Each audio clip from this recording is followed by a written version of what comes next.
어느 봄날 밤입니다. 로스앤젤레스에서 누군가가 다저 스타디움 외야 높은 자리표를 찾습니다. 뉴욕에서는 누군가가 양키 스타디움 특가 좌석을 눌러봅니다. 겉으로만 보면 메이저리그도 결국 표 파는 장사처럼 보입니다. 실제로 2026년 기준 다저스 정규 시즌표는 공인 마켓플레이스에서 15.26달러부터 보이고 양키스도 일부 경기의 테라스, 그랜드 스탠드, 블리처 좌석은 10달러 미만으로 판매한다고 공식 안내합니다. 그런데 같은 날, 같은 구장 안에서 전혀 다른 세상이 함께 돌아갑니다. 다저스의 2026 프리미엄 자료를 보면 스테디엄 클럽 박스는 경기당 5,500달러, 7,250달러, 9,000달러 구간이 있고 뱅크 오브 아메리카 스위츠는 11,500달러, 15,500달러, 19,000달러 구간이 잡혀 있습니다. 양키스는 공식적으로 싱글게임 스위트를 16명에서 100명 규모까지 판매하고 레전드 프리미어 예시에서는 2025 정규 시즌 기준 좌석 1석당 48,600달러,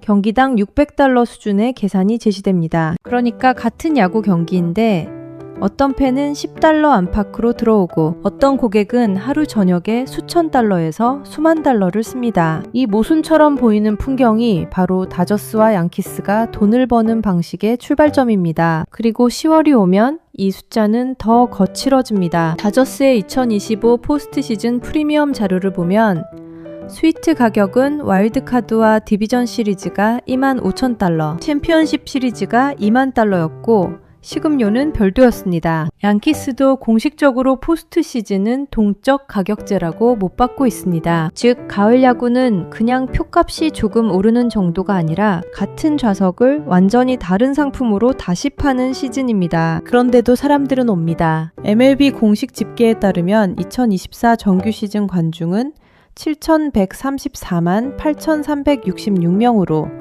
7년 만에 최고치였고 2024 포스트 시즌 총 관중은 192만 165명, 월드 시리즈 평균 관중은 경기당 5만 621명으로 2003년 이후 최고였습니다. 여기서 많은 분들이 처음으로 헷갈립니다. 아니 어떤 날은 10달러 미만 표도 있고 어떤 날은 스위트가 2만 달러라면 도대체 이 구단은 무슨 장사를 하는 걸까? 답은 의외로 단순합니다.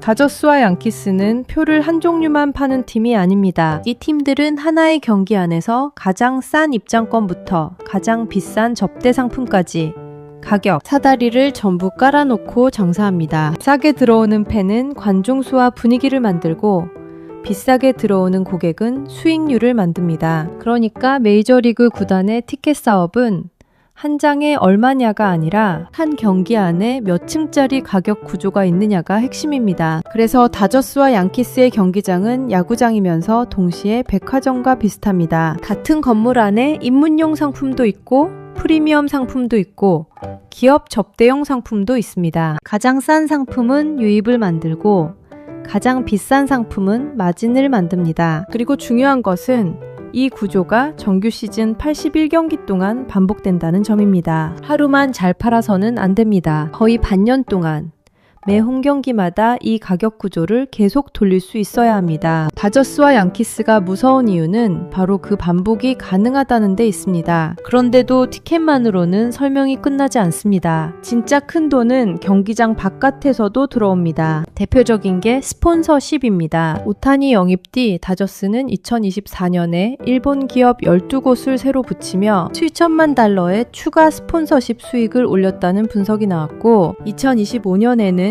연간 스폰서십 2억 달러를 넘길 첫 북미 프로구단으로 전망됐습니다. 리그 전체로도 2025년 MLB 팀 스폰서십 매출은 20억 5천만 달러까지 올라갔습니다. 이 말은 곧 다저스나 양키스의 경기는 티켓만 파는 이벤트가 아니라 광고주가 돈을 내고 올라타는 거대한 노출 플랫폼이라는 뜻입니다. 그리고 방송이 붙는 순간 판이 더 커집니다. 다저스는 25년 83억 5천만 달러 규모의 지역방송 계약을 보유한 것으로 널리 인용되고 연평균으로는 약 3억 3,400만 달러 수준입니다. 양키스는 예스 네트워크를 공동 소유한 구단으로 알려져 있고 공개 보도 기준으로 2022년 지역방송 수입은 1억 4,300만 달러로 전해졌습니다. 여기서 중요한 건 정확히 어느 해에 얼마를 받느냐보다 이 두 팀이 이미 경기장 바깥에서 엄청난 방송 자산을 굴리고 있다는 사실입니다. 관중 5만 명이 야구장에 들어와도 방송이 붙으면 그 경기는 수백만 명에게 팔리는 콘텐츠가 됩니다. 즉 다저스와 양키스는 좌석만 파는 팀이 아니라 시간을 파는 팀이기도 합니다. 굿즈도 같은 원리로 움직입니다. 팬은 경기를 한번 보고 끝나지 않습니다. 유니폼을 사고 모자를 사고 우승 기념 상품을 삽니다. MLB 숍 기준으로 양키스 유니폼은 $149, $174, $394대 상품이 동시에 팔리고 있고 MLB는 2024 월드 시리즈가 시청률뿐 아니라 굿즈 판매와 디지털 지표에서도 큰 성과를 냈다고 공식 발표했습니다. 즉, 스타를 좋아하는 감정은 경기 당일에만 발생하는 것이 아니라 물건과 기념품으로 계속 현금화됩니다. 이건 야구를 본 대가가 아니라 팀에 수속되고 싶다는 감정의 가격표에 가깝습니다. 여기까지 오면 질문이 바뀝니다. 다저스와 양키스는 도대체 한 시즌에 얼마나 버는가가 아니라 이 팀들은 팬 한 사람에게서 몇 번이나 돈을 받는가를 물어야 합니다. 표를 사는 순간 한 번 받습니다. 구장 안에서 음식과 주차로 또 받습니다. 프리미엄 좌석이면 훨씬 더 크게 받습니다. 방송으로 또 받습니다. 스폰서십으로 또 받습니다. 굿즈로 또 받습니다. 그래서 메이저리그 강팀의 사업은 한 고객에게 한 번 파는 구조가 아니라 하나의 관심을 여러 번 나눠 파는 구조에 가깝습니다. 이걸 가장 잘 보여주는 사례가 양키스의 최근 티켓 수입입니다. 스포츠 비즈니스 저널 보도에 따르면 양키스는 2025 시즌 티켓 판매와 스위트, 라이선스 수입을 합쳐 3억 8,700만 달러를 기록했습니다. 월드 시리즈에 진출했던 2024 시즌에는 이 수치가 4억 1,170만 달러까지 올라갔습니다. 이 숫자는 굿즈도 아니고 방송도 아니고 스폰서십도 아닙니다. 말 그대로 표와 스위트만으로 나온 숫자입니다. 그러니 양키스 같은 팀은 이미 입장권, 장사만으로도 웬만한 구단의 전체 매출에 가까운 규모를 만들고 있는 셈입니다. 다저스는 공개된 같은 형식의 최신 티켓 총액 자료를 제가 이번 확인에서는 찾지 못했습니다. 하지만 다저스 쪽은 다른 곳에서 숫자가 말해줍니다. 포브스 팀 페이지 스니펫 기준으로 다저스의 2024년 기준 매출은 7억 5,200만 달러로 제시되고 로이터가 인용한 2025 스포티코 평가에서는 다저스와 양키스 두 팀의 가치가 합쳐 160억 달러를 넘었습니다. 즉, 이 팀들은 해마다 돈을 버는 사업체일 뿐 아니라 시간이 갈수록 가격이 뛰는 자산이기도 합니다. 구단주가 보는 계산기는 단기 순이익 계산기 하나가 아닙니다. 올해 얼마를 남겼느냐와 함께 이 구단의 가격표를 몇 년 뒤 어디까지 올릴 수 있느냐를 같이 봅니다. 이 추론이 아주 허황된 이야기는 아닙니다. 메이저리그에서 사실상 가장 투명한 사례인 애틀랜타 브레이브스 홀딩스의 2025 실적을 보면 야구 부문 매출이 6억 3,506만 달러였고 그 안에는 야구 이벤트 매출 3억 5,784만 9천 달러, 방송 1억 8,858만 6천 달러, 리테일 및 라이선싱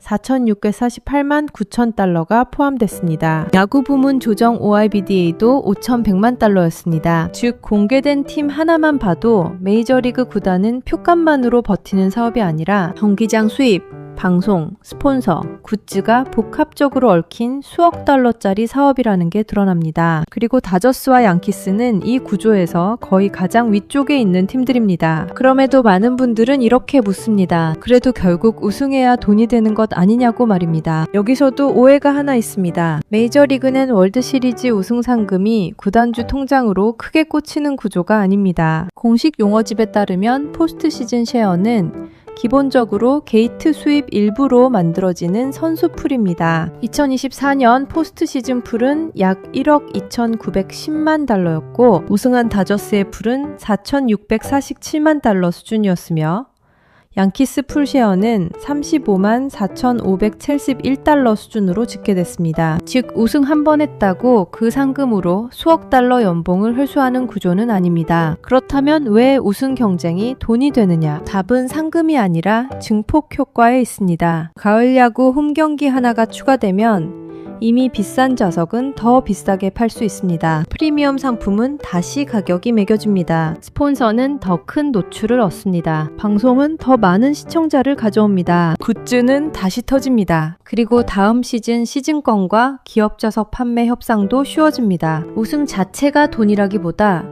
우승 경쟁 상태가 구단의 모든 매출 라인을 한꺼번에 키우는 겁니다. 그래서 다저스와 양키스를 보면 표값이 비싸다는 말이 절반만 맞습니다. 정확히는 가장 싼 표도 있고 가장 비싼 표도 있는 팀이라고 보는 게 맞습니다. 그리고 그 둘이 동시에 존재해야 합니다. 싼 표는 구장을 채우고 열기를 만듭니다. 비싼 표는 수익을 만듭니다. 스타는 스폰서를 부릅니다. 경기는 방송이 됩니다. 우승 경쟁은 굿즈와 다음 시즌 수요를 밀어올립니다. 이 모든 게 한 방향으로 돌 때 다저스와 양키스 같은 팀은 단순한 야구단이 아니라 거대한 현금 흐름 기계가 됩니다. 마지막으로 처음 질문으로 돌아가 보겠습니다. 다저스와 양키스는 티켓 값이 미쳤는데도 왜 남는가? 이 팀들은 표를 비싸게 파는 팀이 아니라 관심을 여러 번 나눠 파는 팀입니다. 입장권으로 한 번, 프리미엄 좌석으로 한 번, 스폰서십으로 한 번, 방송으로 한 번, 굿즈로 한 번, 그리고 마지막에는 구단 가치 상승으로 한 번 더 돈을 법니다. 그래서 다저스와 양키스의 표값을 보고 너무 비싸다 라고만 말하면 절반만 본 겁니다. 진짜 중요한 건 그 비싼 표가 혼자 있는 게 아니라는 점입니다. 그 옆에는 싼 표가 있고 그 위에는 스위트가 있고 그 바깥에는 방송이 있고 그 뒤에는 스폰서가 있고 그 끝에는 수십억 달러짜리 구단 가치가 있습니다. 그러니까 다저스와 양키스는 야구를 팔아서 돈을 버는 팀이 아닙니다. 야구를 중심으로 만들어진 거대한 시장 전체를 팔아서 돈을 버는 팀입니다.